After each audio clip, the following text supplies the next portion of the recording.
हरियाणा की हर अपडेट के लिए बेल आइकन दबाएं और सब्सक्राइब करें STV हरियाणा न्यूज। नमस्कार, हरियाणा न्यूज देख रहे हैं आप और मैं हूं आपके साथ सोनिया सत्तानीता। रुक कर लेते हैं हरियाणा की खबरों की ओर। हरियाणा में कोरोना के मरीजों की कुल संख्या 46,000 के पार पहुंच चुकी है। एक दिन में कोरोना के 796 नए मामलों की पुष्टि हुई। फरीदाबाद में 131 और गुरुग्राम में 77 नए मामले सामने आए। प्रदेश में कोरोना से अब तक 528 लोगों की मौत हो चुकी, तो वहीं इलाज के बाद 38,000 से ज्यादा मरीज ठीक हो चुके हैं। हरियाणा के कौशल विकास और औद्योगिक प्रशिक्षण, खनन एवं परिवहन मंत्री मूलचंद शर्मा ने किया विश्वकर्मा कौशल विश्वविद्यालय के ट्रांजिट ऑफिस के नवीनीकरण का उद्घाटन। इस मौके पर मंत्री मूलचंद शर्मा ने इमारत के नवीनीकरण के बाद वहां पर छात्रों के लिए बनाए गए आधुनिक कमरों का भी दौरा किया। बता दें कि जिला पलवल के गांव दुधोला में श्री विश्वकर्मा कौशल विश्वविद्यालय स्थापित किया गया, जहां भी भवन निर्माणाधीन है। उन्होंने बताया कि साल 2020 में 10,000 छात्रों को लेकर ये विश्वविद्यालय का लक्ष्य चलाया था और इस भवन में भी छात्र शिक्षा ग्रहण कर सकेंगे।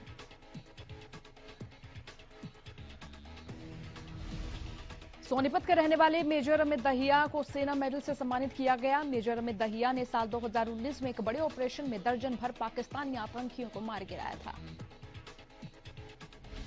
सोनीपत के गोपालपुर के निवासी अमित दहिया फिलहाल जम्मू कश्मीर में तैनात हैं। सेना की ओर से मिले सम्मान के बाद परिवार में खुशी का माहौल है। सम्मान मिलने से न सिर्फ अमित का पूरा परिवार बल्कि पूरा गांव उन पर गर्व कर रहा है। बहादुरगढ़ के सेक्टर 6 से जल निकासी को लेकर नगर परिषद सक्रिय नजर आ रही है। सेक्टर 6 की चेयरपर्सन शीला राठी ने अधिकारियों के साथ इलाके का निरीक्षण किया।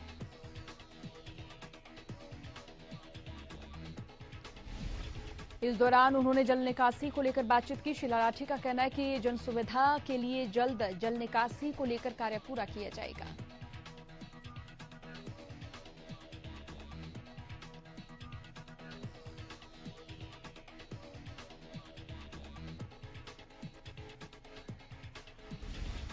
अंबाला में विधानसभा स्पीकर ज्ञानचंद गुप्ता ने स्वतंत्रता दिवस के मौके पर ध्वजारोहण किया, साथ ही परेड की सलामी ली। अंबाला में हुए कार्यक्रम में ज्ञानचंद गुप्ता ने बतौर मुख्य अतिथि शिरकत की। चंडीगढ़ बीजेपी कार्यालय में स्वतंत्रता दिवस के मौके पर बीजेपी हरियाणा के अध्यक्ष ओपी धनखड़ ने ध्वजारोहण किया। स्वतंत्रता दिवस के मौके पर ओपी धनखड़ ने कहा कि स्वतंत्रता दिवस का दिन शहीदों को याद करने का दिन है, जिन्होंने आजादी के लिए सर्वोच्च बलिदान दिया।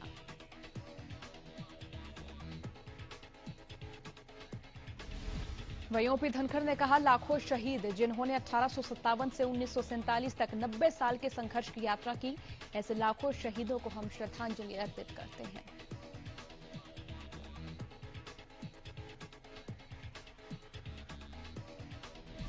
परिवहन मंत्री मूलचंद शर्मा ने 74वें स्वतंत्रता दिवस के मौके पर पलवल में ध्वजारोहण किया। पलवल के विधायक दीपक मंगला और पृथला से विधायक नयनपाल रावत भी इस मौके पर मौजूद रहे।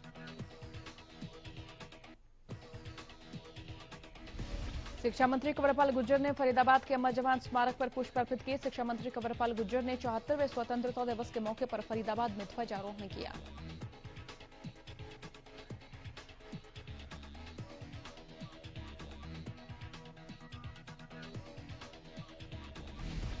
नारनौल में स्वतंत्रता दिवस के मौके पर कृषि मंत्री जेपी दलाल ने ध्वजारोहण किया। कोरोना का असर कार्यक्रम में देखने को मिला। कार्यक्रम में लोग सोशल डिस्टेंसिंग का पालन करते हुए नजर आए। जींद में बाल विकास मंत्री श्रीमती कमलेश ढांडा ने ध्वजारोहण किया। इस दौरान विकास मंत्री ने शहीदों को याद करते हुए उन्हें श्रद्धांजलि अर्पित की।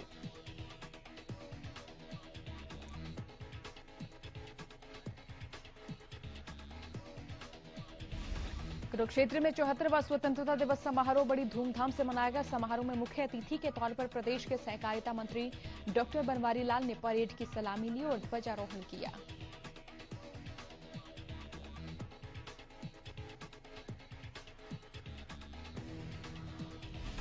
करनाल में राज्य मंत्री संदीप सिंह ने 74वें स्वतंत्रता दिवस पर ध्वजारोहण किया। कोविड-19 के मद्देनजर कार्यक्रम में विशेष इंतजाम किए गए।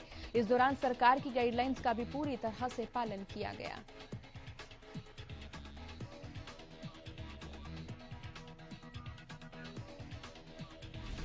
रेवाड़ी के राव तुलाराम स्टेडियम में स्वतंत्रता दिवस के मौके पर कार्यक्रम का आयोजन किया गया। इस दौरान राज्य मंत्री ने तिरंगा फहराया। राज्य मंत्री ओम प्रकाश ने मार्च पास्ट कर परेड की सलामी ली।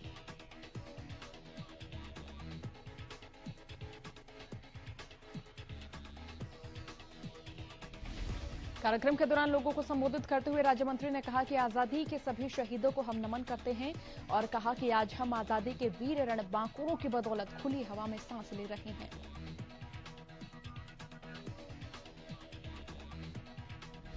रोहतक के राजीव गांधी स्टेडियम में 74वें स्वतंत्रता दिवस के मौके पर श्रम और रोजगार मंत्री अनूप धानक ने ध्वजारोहण किया। कोविड-19 के मद्देनजर पुलिस ने मास्क लगाकर परेड की। कोरोना महामारी के बीच हुए कार्यक्रम में दर्शकों और स्कूलों के बच्चों को नहीं बुलाया गया। समारोह में आने वाले कर्मचारियों और अधिकारियों का तापमान चेक कर उन्हें कार्यक्रम में एंट्री दी गई।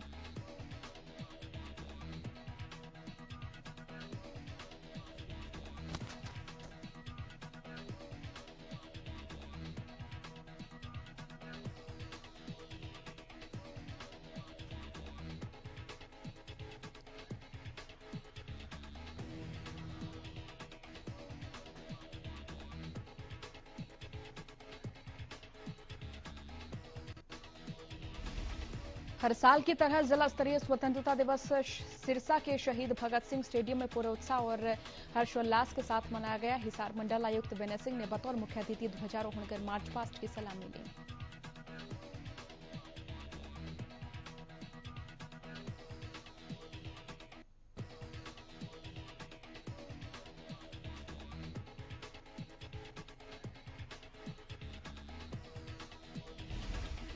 कोसली में एसडीएम कुशल कटारिया ने 74वें स्वतंत्रता दिवस के मौके पर ध्वजारोहण किया। कार्यक्रम में कोविड-19 के मद्देनजर सभी व्यवस्थाओं का ध्यान रखा गया। इसके साथ ही एसडीएम कुशल कटारिया ने लोगों से कोविड-19 से बचने का आह्वान किया।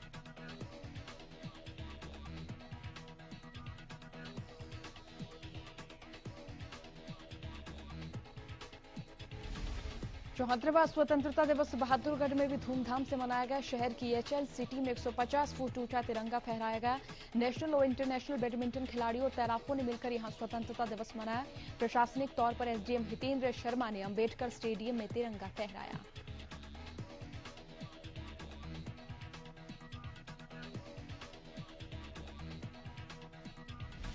बरवाला के एसडीएम राजेश कुमार ने 74वें स्वतंत्रता दिवस पर बरवाला के नहर कोठी स्कूल में झंडा फहराया। इस मौके पर हरियाणा पुलिस के जवानों की ओर से परेड की सलामी भी दी गई।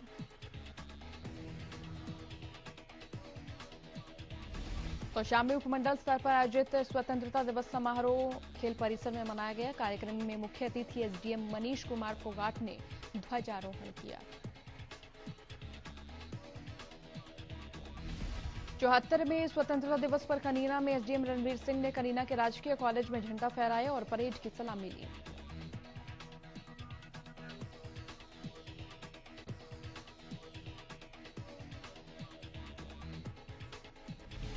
चौहत्तरवें स्वतंत्रता दिवस के उपलक्ष्य में गोहाना के एसडीएम स्टेडियम में गोहाना के देवीलाल स्टेडियम में गोहाना के एसडीएम आशीष वशिष्ठ ने ध्वजारोहण किया।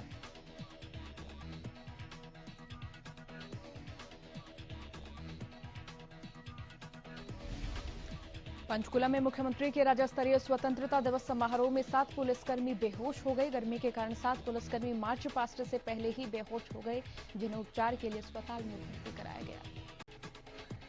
प्रदेश सरकार पर लग रहे शराब घोटालों के मामले पर इनेलो नेता अभय सिंह चौटाला ने अब सरकार पर निशाना साधा है। अभय चौटाला ने शराब घोटाले की जांच सीबीआई से कराने की मांग की है। चौटाला ने भूपेंद्र सिंह हुड्डा पर कटाक्ष कहे और इसी के साथ उन्होंने कहा कि शराब घोटाले की जांच सीबीआई से कराई जाए। यही नहीं, सरकार को भी चेतावनी दी कि जांच सही तरीके से नहीं हुई तो वे हाईकोर्ट भी जाएंगे।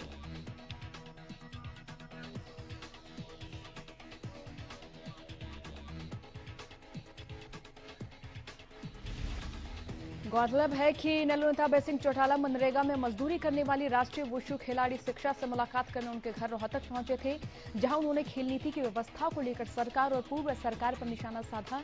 इसके साथ ही खिलाड़ी को 15,000 रुपए हर महीने देने की घोषणा भी की।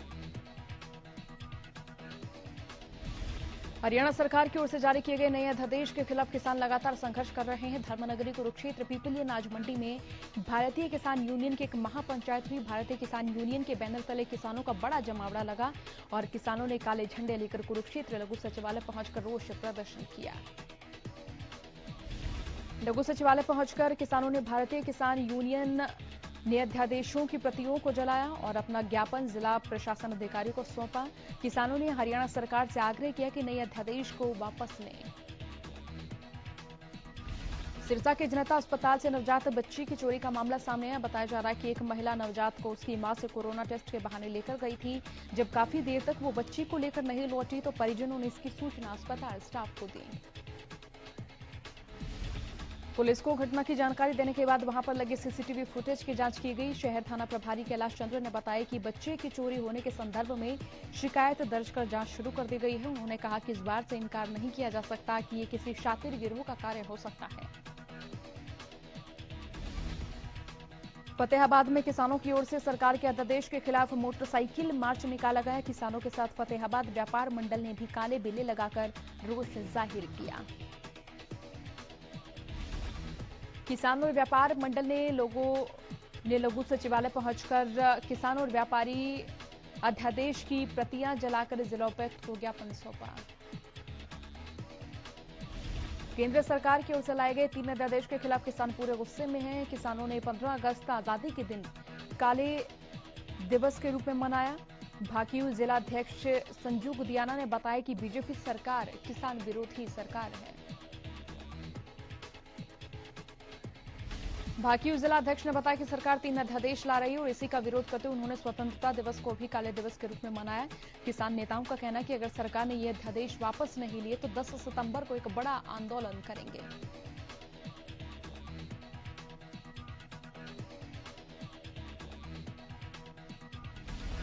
अंबाला में भी किसानों को लेकर लगाए गए 3 अध्यादेशों के खिलाफ किसानों ने जमकर नारेबाजी की और देश की आजादी के दिन काले झंडे लगाकर विरोध जताया।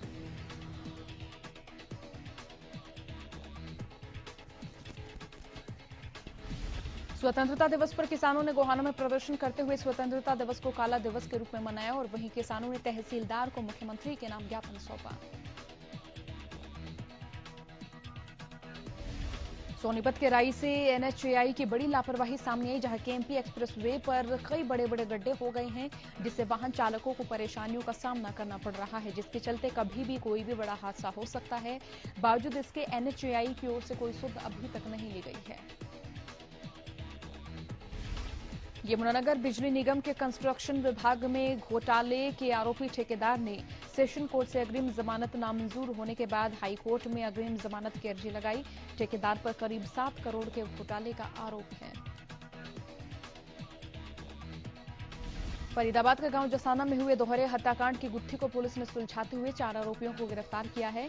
पुलिस ने मामले का खुलासा करते हुए बताया कि हत्या की वजह कुछ फोटोग्राफ थे, जिन्हें लेकर मृतक सुखबीर मुख्य आरोपी विष्णु की बहन को ब्लैकमेल कर रहा था। रोहतक में एक महिला को अपने ही साथी को शराबी कहना महंगा पड़ गया। महज शराबी कहने पर साथी युवक ने महिला की हत्या कर दी और शव को झाड़ियों में फेंक दिया। इतना ही नहीं, शातिर युवक ने शव पर लगातार निगरानी भी रखी और खुद ही महिला साथी की गुमशुदगी की रिपोर्ट तक लिखवा दी थी।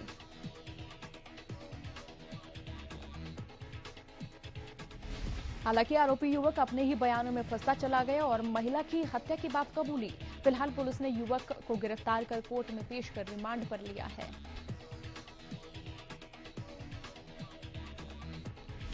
गोहाना के सदर थाना के अंतर्गत आने वाले गांव में नाबालिग लड़की के साथ दुष्कर्म करने का मामला सामने है, जबकि दुष्कर्म का आरोपी गांव का ही रहने वाला एक युवक है। पुलिस की माने तो इस घटना के बाद नाबालिग लड़की सदमे में है और फिलहाल बयान देने की अवस्था में नहीं है, जबकि दुष्कर्म की घटना को अंजाम देने वाला आरोपी युवक फरार है। हालांकि पुलिस ने इस मामले में अपनी जांच शुरू कर दी है।